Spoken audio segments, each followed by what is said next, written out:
جی بسم اللہ الرحمن الرحیم۔ السلام علیکم ورحمۃ اللہ وبرکاتہ۔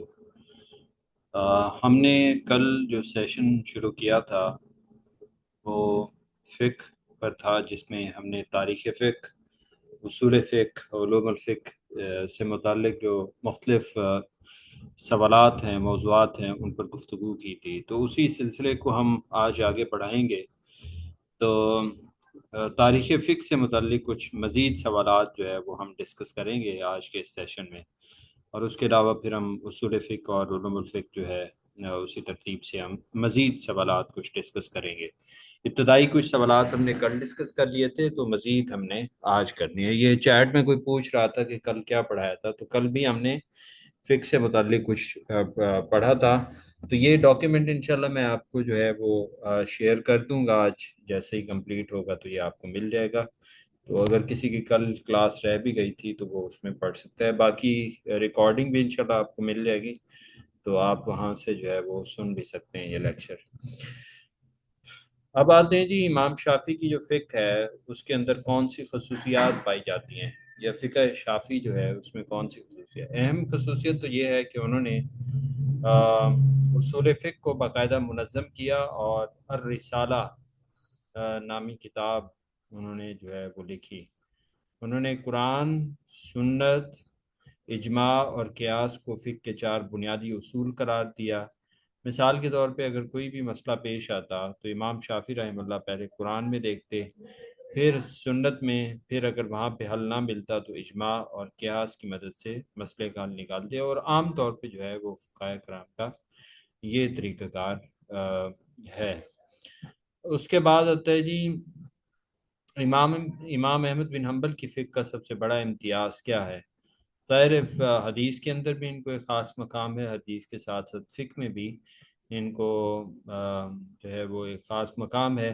تو ان کا امتیازی پہلو یہ ہے کہ انہوں نے سنت پر بہت غیر معمولی نوعیت کا اصرار کیا ہے۔ انہوں نے حدیث کو فقہ کی بنیاد بنایا، اور ضعیف حدیث کو بھی قیاس پر ترجیح دی۔ یہ کس کا ہے؟ امام احمد بن حنبل کا پوائنٹ آف ویو ہے، ٹھیک ہے۔ مثال کے طور پہ اگر کسی مسئلے پر ضعیف حدیث موجود ہو تو امام احمد بن حنبل جو ہیں اس کو قیاس سے زیادہ اہمیت دیتے ہیں۔ بہرحال یہ ان کا ایک امتیازی پہلو ہے، یہ آپ کو پتہ ہونا چاہیے۔ اس کے بعد آتا ہے کہ فقہ اسلامی کے تدوین کے مراحل کون کون سے ہیں۔ تو مراحل میں سب سے پہلے قرآن اور سنت کے ذریعے احکام کا حصول ہے، اور اس کے بعد صحابہ اکرام کے اجتہادات ہیں، پھر تابعین کے اجتہادات ہیں، اور آخر میں مختلف جو فقہی مکاتب فکر ہیں ان کی تشکیل ہے۔ مثال کے طور پہ حنفی، مالکی، شافعی اور حنبلی مکاتب فکر جو ہے وہ اسی ارتقائی عمل کا نتیجہ ہیں۔ اس کے بعد ہی خوارج کے بارے میں آپ نے سنا ہوا ہے، تو خوارج کی جو فقہ ہے اس میں کیا خصوصیت ہے، یہ امتیازی پہلو ہیں۔ تو ان کی فقہ میں شدت پسندی اور ظاہری نصوص پر سختی سے عمل کرنے کی خصوصیات پائی جاتی ہیں۔ یعنی ایک تو وہ قرآن کی آیات کا ظاہری مفہوم مراد لیتے ہیں، اور اجتہاد یا قیاس کو کم اہمیت دیتے ہیں۔ مثال کے طور پہ خوارج نے بعض کبیرہ گناہوں کے مرتکب افراد کو کفر کا مرتکب قرار دیا۔ اس کے کچھ تاریخی واقعات بھی ہیں، آپ کے علم میں ہے کہ وہ جو جنگ صفین ہوئی تھی اس کے بعد یہ فرقہ معرض وجود میں آیا تھا۔ اس نے حضرت علی رضی اللہ عنہ اور معاویہ رضی اللہ عنہ کے درمیان جو مسئلہ ہے وہ ہوا تھا، یعنی جس میں ثالث مقرر کیا تھا انہوں نے مسئلہ تحکیم میں، تو وہاں اس کے بعد ان نے اختلاف کیا حضرت علی رضی اللہ عنہ سے، اور ان کے گروہ سے الگ ہو گئے، اور اس کے بعد انہوں نے اپنے عقائد و نظریات جو ہے وہ بنائے، جس میں ایک تو یہ ہے کہ گناہ کبیرہ کا مرتکب جو ہے وہ کفر کا مرتکب ہوتا ہے، یہ ان کا بنیادی عقیدہ ہے، ٹھیک ہے۔ تو ایک طرح سے شدت پسندی ان کے نظریات میں پائی جاتی ہے۔ اس کے بعد آتا ہے جی عصر حاضر میں فقہ اسلامی کی کیا اہمیت ہے۔ ظاہر فقہ اسلامی جو ہے وہ سدا بہار ہے، اور عصر حاضر میں بھی اس کی ایک خاص اہمیت ہے، اور وہ یہ کہ مسلمانوں کے روزمرہ کے مسائل کا حل فراہم کرتی ہے فقہ اسلامی۔ یعنی فقہ اسلامی تو اصل میں یہی ہے نا کہ قرآن و سنت کی جو تفہیم ہے، اس کا جو فہم ہے وہ فقہ اسلامی ہے۔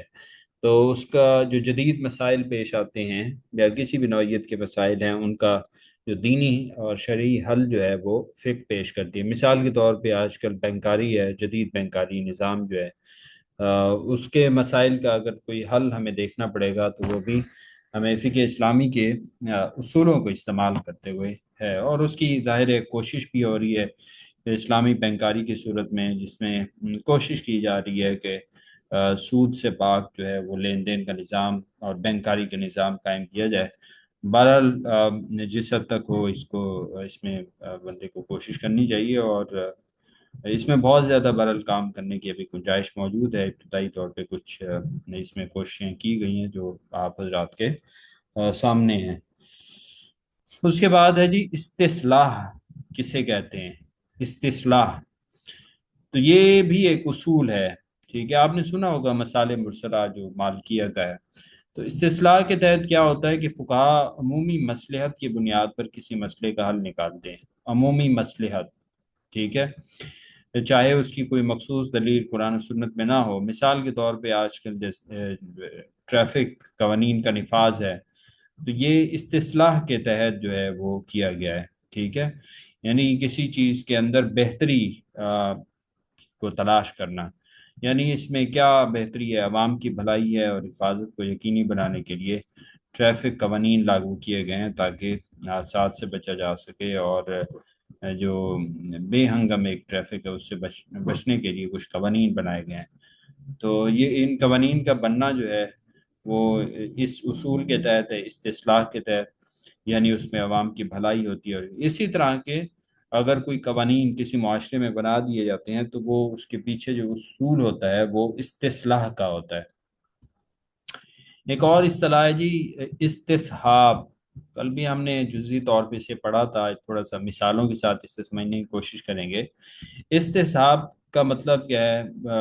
یعنی یہ اصول کہتا ہے کہ جو حالت پہلے سے موجود ہو اسے برقرار رکھا جائے، ٹھیک ہے، جب تک کہ اس کے خلاف کوئی دلیل نہ ملے۔ مثال کے طور پہ اگر کسی شخص کی پاکی ثابت ہو اور اس کے بعد اسے نجاست میں مبتلا ہونے کا یقین نہ ہو، تو پھر یا کوئی دلیل اس کی نہ مل رہی ہو، کوئی ثبوت، تو پھر استصحاب کے تحت اس شخص کو پاک مانا جائے، یعنی سابقہ حالت پر برقرار رکھنا، ٹھیک ہے۔ اور کل جو ہے وہ اس ضمن میں نے ایک مثال دی تھی، جیسے سابقہ شریعتوں کی کچھ چیزوں کو باقی رکھا گیا ہے، تو وہ بھی اسی اصول کے تحت رکھا گیا، یہ جو استصحاب کا ہے، ٹھیک ہے، یعنی اس کے خلاف اگر کوئی قرآن و سنت کے میں کوئی اس کے خلاف دلیل نہیں ملی تو پھر اس چیز کو باقی رکھا جاتا ہے، اور وہ جو باقی رکھا جاتا ہے وہ اسی اصول کے تحت رکھا جاتا ہے، یہ آپ نے ذہن میں رکھنا ہے۔ سد ذرائع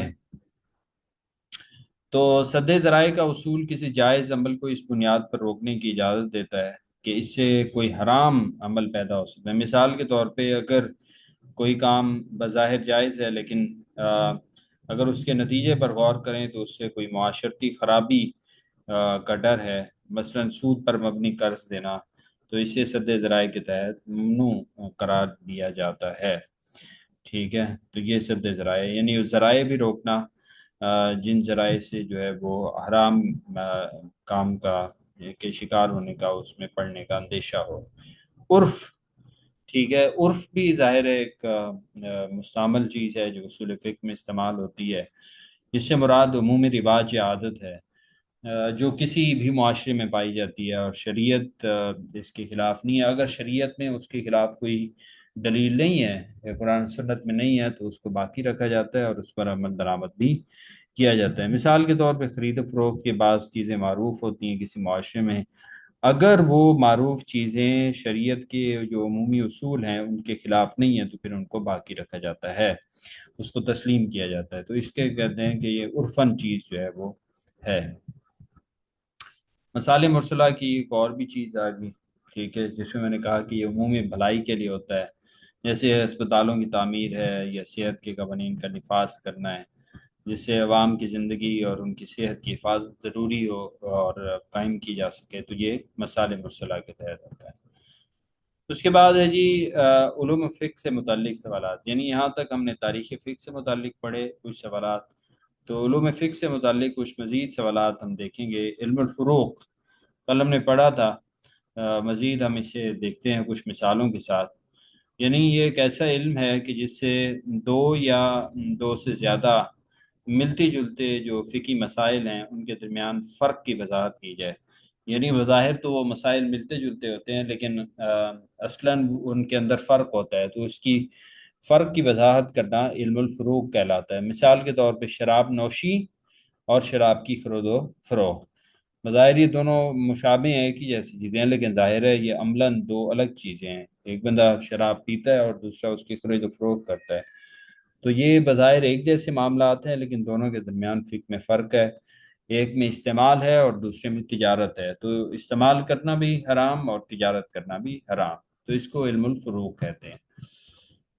علم التخریج کل بھی اس پہ آیا تھا، ایک سوال بھی اس پہ کیا گیا تھا۔ تو علم التخریج ایک تو حدیث کے اندر ہوتی ہے نا، حدیث کی تخریج کرنا، جو ہم یہ اصلاً کس کتاب میں ہے، بخاری میں ہے، مسلم میں ہے، ترمذی، ابن ماجہ، یا کس کتاب میں ہے؟ تو فقہ کے اندر علم التخریج کا مقصد جو ہے وہ ایک فقہی مسلک کے مسائل کو دوسرے کی بنیاد پر سمجھنا۔ مثال کے طور پہ اگر امام شافعی کے کسی مسئلے کو ہم لیں اور اس کو امام احمد بن حنبل کے اصولوں کی روشنی میں سمجھیں، تو اس علم کو فقہی زبان میں علم التخریج کہیں گے۔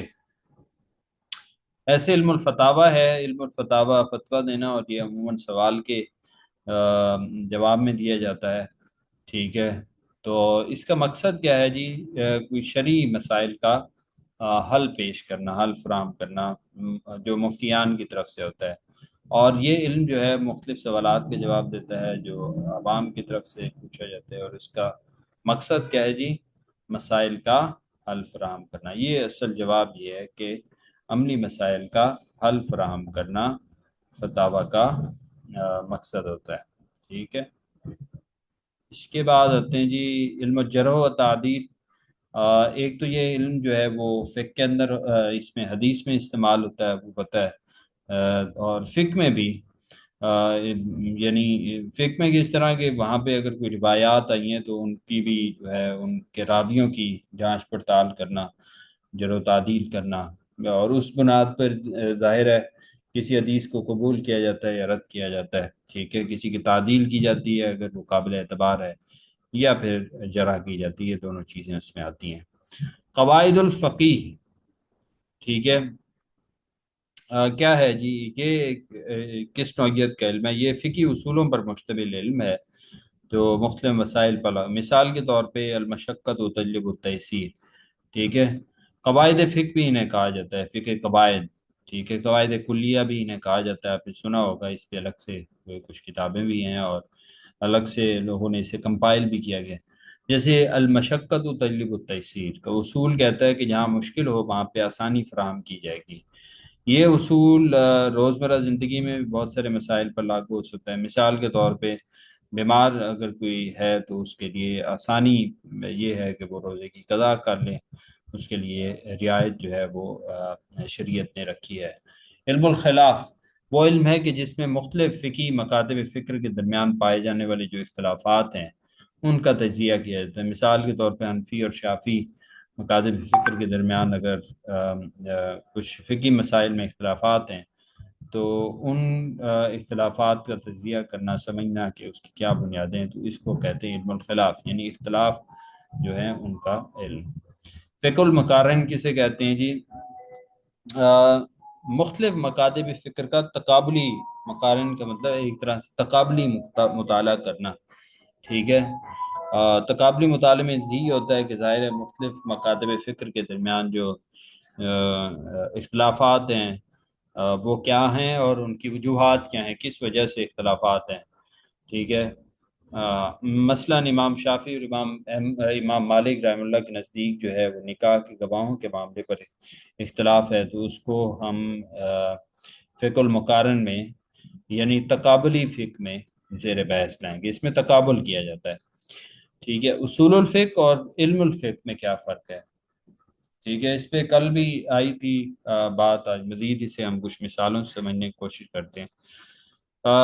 اصول فقہ تو اصل میں اصول کا علم ہے۔ کون سے اصول؟ ایسے اصول کہ جن کی مدد سے ہم فقی احکام یعنی جو شرعی عملی احکام ہیں ان کا استنباط کرتے ہیں، ٹھیک ہے، اور علم فقہ وہی جو عملی مسائل ہیں، شرعی مسائل ہیں، ان کا علم ہے، ٹھیک ہے۔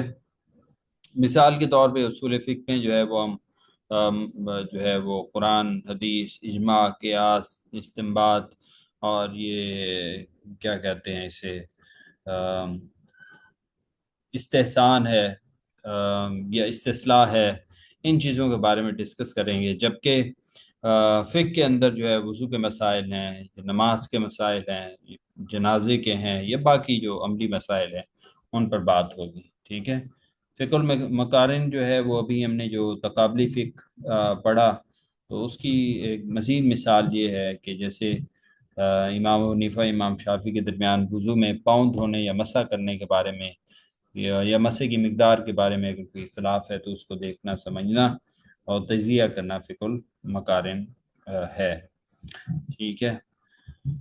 کچھ عملی مسائل بھی ہم دیکھ لیتے ہیں فقہ کے، جیسے جدید بینکاری ہے، اس میں فقہ اسلامی کا کیا کردار ہے، اسے ہم دیکھیں تو یہ جو جدید بینکاری ہے اس میں فقہ اسلامی ہماری رہنمائی یہ کرتا ہے کہ بینکنگ کا جو نظام ہے، جو معاشی نظام ہے، اس کو سود سے پاک ہونا چاہیے، اور اس کے متبادلات جو ہیں وہ مرابحہ، مشارکہ، مضاربہ جو ہے، ان اصولوں پر جو ہے وہ تجارت ہونی چاہیے، کاروبار ہونا چاہیے، لین دین ہونا چاہیے، ٹھیک ہے، اور اس طرح کے طریقے استعمال کیے جائیں جو شریعت کے مطابق ہیں، اس کے خلاف نہ ہوں، ٹھیک ہے۔ مثلا مرابعہ میں بینک کسی چیز کو خرید کر نفع کے ساتھ فروخت کرتا ہے، ٹھیک ہے، بجائے اس کے کہ اس پر سود پر جو ہے وہ قرض دیا جائے اور اس پر نفع وصول کیا جائے، ٹھیک ہے۔ تو اس کے متبادل یہ ہے کہ چیز کو خریدنا اور پھر اسے نفع پر فروخت کرنا، تو یہ بے مرابحہ میں آتا ہے۔ اچھا، ایسے معاشی مسائل کے ساتھ ساتھ میڈیکل سائنس میں بھی فقہ کی اہمیت ہے، اور وہ اس طرح کے اخلاقی اور شرعی حدود کی وضاحت کرنا، جیسے اعضاء کی پیوند کاری ہے، مصنوعی تولید کے مسائل ہیں، یا پھر اعضاء کی پیوند کاری کی اجازت شریعت نے جو دی ہے، اس کا جائزہ لینا کہ کن بنیادوں پر جو ہے وہ شریعت نے اسے جائز قرار دیا، اور کیا وجوہات ہیں، کس صورت میں دے سکتے ہیں، ٹھیک ہے، اس طرح سے رہنمائی کرتا ہے۔ جیسے ڈی این اے ہے، ڈی این اے ٹیسٹ بھی ہوتا ہے جس سے آپ کا جو ہے وہ ایک جو سلسلہ ہے نسب کا، اس کے بارے میں اور باقی بھی چیزیں جو ہے وہ پتہ چلتی ہیں، اس سے اس کی حیثیت اس کی یہ ہے کہ نسب اور دیگر مسائل کے حل میں استعمال ہوتا ہے ڈی این اے، تو یہ ظاہر ایک جدید نوعیت کا ہے، اور فقہ جو ہے وہ اس میں رہنمائی کرتی ہے کہ اگر کسی شخص کی ولدیت کا مسئلہ ہو تو ڈی این اے ٹیسٹ کے ذریعے اس کی تحقیق کی جا سکتی ہے، لیکن اس کے ساتھ ساتھ ظاہر ہے ہم دوسرے جو شرعی اصول ہیں ان کا بھی لازمی خیال رکھیں گے، ٹھیک ہے۔ تو شرعی جو اصول ہیں ان کے بغیر معاملات نہیں چلیں گے، شریعت کو جو ہے وہ مقدم رکھا جائے گا ہر معاملے میں، اگر جدید جو صورتیں ہیں، جدید چیزیں ہیں وہ بھی ہم استعمال کرتے ہیں تو اس میں مقدم جو ہے وہ شرعی اصولوں کو رکھا جائے گا جو قرآن اور سنت اور اجماع قیاس سے ثابت ہے، ٹھیک ہے، جو فقہی اصول ہیں ان کے پیش نظر۔ حیاتیاتی ٹیکنالوجی جو ہے، بایولوجیکل ٹیکنالوجی، اس میں یہ ہے کہ مثال کے طور پہ جو جینیاتی انجینئرنگ ہے، ٹھیک ہے، جینز کی جینیٹک انجینئرنگ جسے کہا جاتا ہے، ٹھیک ہے، اور کچھ اس میں جدید جو ہے وہ ٹیکنالوجی انوالو ہے، تو اس میں اخلاقی بنیادیں فراہم کرنا یہ ظاہر شریعت کا کام ہے، اور شریعت اس میں رہنمائی کرتی ہے کہ کس طرح اس کا خیال رکھا جائے۔ اسلامی مالیات میں جو ہے وہ یہ کہ سب سے پہلی بات تو وہی کہ سود ہے، پھر دھوکہ ہے، غیر یقینی لین دین ہیں، معاملات ہیں، اور ان سے بچنا اور اس کے متبادل جو ہے وہ استعمال کرنا، تاکہ سود سے اور دھوکے سے اور ان چیزوں سے بچا جا سکتے جو مالی اور معاشی خرابیاں ہیں، ٹھیک ہے۔ کچھ جو ہے وہ تجارتی اصول بھی جو ہے وہ شریعت نے بیان کیے ہیں، یعنی تجارت جو ہے وہ حلال طریقے سے کی جائے، دھوکہ دہی نہ ہو، ذخیرہ اندوزی نہ ہو، اور سود سے پاک ہو، شفافیت ہو خرید و فروخت پہ، ٹھیک ہے، اور دونوں کی رضامندی ہونا ضروری ہے۔ جدید فقی جو اجتہاد ہے اس کے بھی کچھ اصول ہیں جو بیان کیے گئے ہیں، کہ اجتہاد جو ہے وہ قرآن و سنت کی روشنی میں کیا جائے، پہلا اصول تو یہ ہے۔ جدید مسائل کے حل کے لیے اصول فقہ کا بھی استعمال کیا جائے، اور اجتہاد کرنے والے علماء جو ہے فقہ کے ساتھ ساتھ جدید علوم سے بھی واقف ہوں۔ مثال کے طور پہ ڈیجیٹل کرنسی ہے، اس جیسے مسائل ہیں، تو ان کو جو ہے وہ ظاہر ہے جو علماء دیکھیں گے تو ان کو دونوں چیزوں کا پتہ ہونا ضروری ہے کہ ڈیجیٹل کرنسی مطلب جدید اس کی صورتیں کیا ہیں، اور اسلامی جو مالیاتی نظام ہے اس میں کس طرح سے رہنمائی کرتا ہے۔ ماحولیات کے تحفظ میں بھی فقہ اسلامی کا جو ہے وہ کردار ہے، وہ اس اعتبار سے کہ یہ انسانوں کو قدرتی وسائل کے استعمال میں اعتدال اور تحفظ کی تعلیم دیتا ہے۔ یعنی جو قدرتی وسائل ہیں آم، وہ ماحولیات سے تعلق رکھتے ہیں نا، یعنی ہمارے جو ماحول میں چیزیں ہیں، تو ان کو استعمال میں شریعت کیا رہنمائی کرتی ہے کہ اعتدال ہونا چاہیے اور ان کا تحفظ ہونا چاہیے، ٹھیک ہے۔ مثلا پانی کے ضیاع سے بچنا ہے اور زمین کو آباد رکھنا، یہ دراصل اسلامی تعلیمات کا حصہ ہے، تو یہ کائنڈ آف اویئرنیس ہے، ٹھیک ہے۔ تو ماحول جیسے آج کل ہم ماحولیاتی آلودگی سے جو ہے وہ بہت زیادہ متاثر ہو رہے ہیں، تو اس موقع پہ جو ہے وہ یہ اویئرنیس دینا کہ زیادہ سے زیادہ جو ہے وہ شجر کاری کرنی چاہیے، پھلدار جو خاص طور پہ درخت ہیں سائے دار ہیں وہ لگانے چاہیے، جس سے ماحولیاتی آلودگی میں بھی کمی آتی ہے اور زمین کی آباد کاری بھی ہوتی ہے، اور یہ بھی اسلامی تعلیمات ہیں، ان کی اویئرنیس دینا ضروری ہے۔ ہاں، نفقہ جو ہے اس کی کچھ شرائط رکھی ہیں فقہ نے۔ مثلا نفقہ یعنی خرچ کرنا، اس میں نفقہ دینے والا شخص جو ہے وہ عاقل بالغ ہو، صاحب حیثیت ہو، اور جس کو نفقہ دیا جائے وہ نفقے کا مستحق بھی ہو، ٹھیک ہے۔ جیسے بیوی، بچے یا والدین، مثال کے طور پہ بیوی کا نفقہ شوہر کے ذمہ واجب ہے، ٹھیک ہے۔ خرچہ جو ہوتا ہے چاہے بیوی مالدار ہی کیوں نہ ہو تو واجب جو ہے وہ شوہر پر ہے۔ بیع اور اجارہ میں فرق، یہ دو اصطلاحات ہیں، یہ بہت زیادہ استعمال ہوتی ہیں جدید اس میں، تو اس پہ بھی ہم ذرا گفتگو کر لیتے ہیں۔ بیع آپ کو پتہ ہے کہ خرید فروخت ہے، اور اس میں یہ ہوتا ہے کہ آپ کسی چیز کا مالک بنا دیتے ہیں، یعنی ملکیت کو منتقل کر دیا جاتا ہے بیع میں، اور اجارے میں چیز کے استعمال کا حق جو ہے وہ منتقل ہوتا ہے، ایک ملکیت ہے اور دوسرا استعمال کا حق ہے۔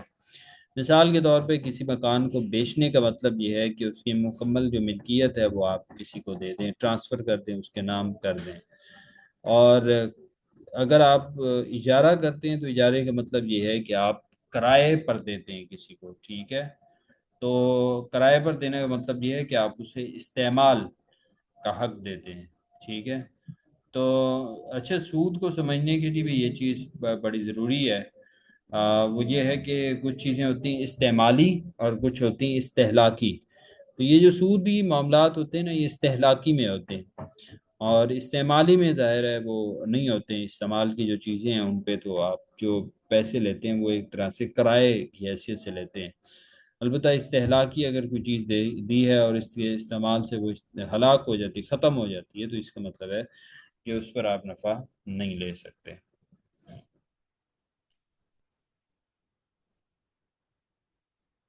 استہلاکی کی مثال وہی کرنسی بھی ہو سکتی ہے، جیسے کوئی کسی کو کرنسی دیتا ہے، پیسے دیتا ہے، تو وہ ظاہر ہے آپ استعمال کریں گے تو وہ ختم ہو جانے، ہلاک ہو جانے۔ قیاس کی مثال جو ہے مزید دوں گا، ایک تو ہم نے پہلے پچھلے لیکچر میں ڈسکس کیا تھا کہ اس کے چار جو ہے وہ اس کے ارکان ہیں قیاس کے۔ مثلا شراب کی حرمت کو قیاس کرتے ہوئے جو دیگر نشاور چیزیں ہیں ان کو حرام قرار دیں۔ استحسان کا مطلب ہے کہ کسی مسئلے میں مخصوص حالات کی بنا پر نرمی برتنا، مثلا اگر کوئی شخص بیمار ہے تو روزہ رکھنے میں دشواری ہے تو استحسان کے تحت اسے افطار کرنے کی اجازت دے دی۔ کوئی کسی پہ اٹیک ہو گیا ہے، کچھ ایسی حالت بن گئی ہے کہ اس کی بس زندگی خطرے میں ہے، تو آپ اسے اجازت دیتے ہیں استحسان کے تحت کہ وہ کیا کر لے، افطار کر لے، ٹھیک ہے۔ استصلاح پہ بھی ہو گیا، عرف پہ بھی ہو گیا، سد ذرائع پہ بھی ہم نے ڈسکس کر لیا۔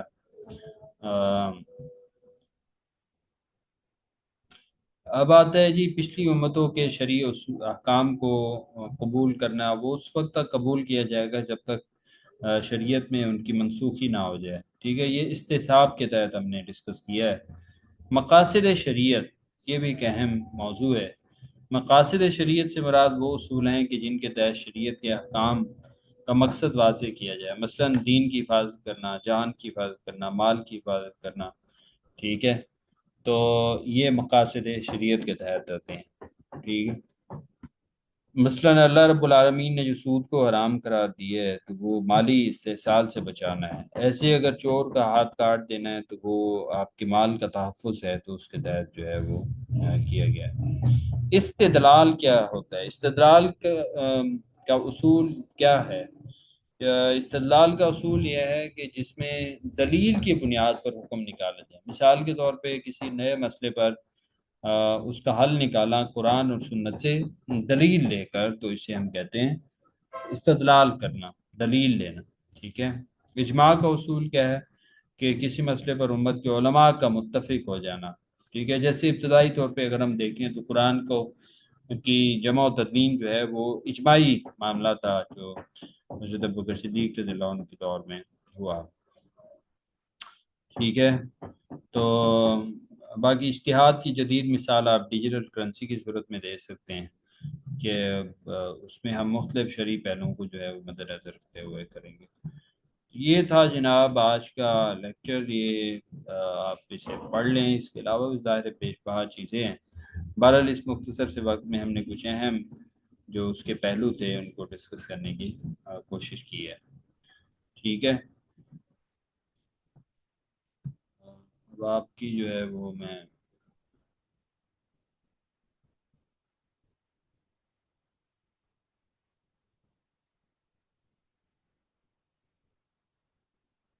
جی اگر کوئی سوال کرنا چاہے تو ہم نے اسے اوپن کر دیا ہے، کر سکتے ہیں۔ علم الفتاوا سے کیا مراد ہے سر؟ یہ سمجھا دیں، اس کی سمجھ نہیں آئی۔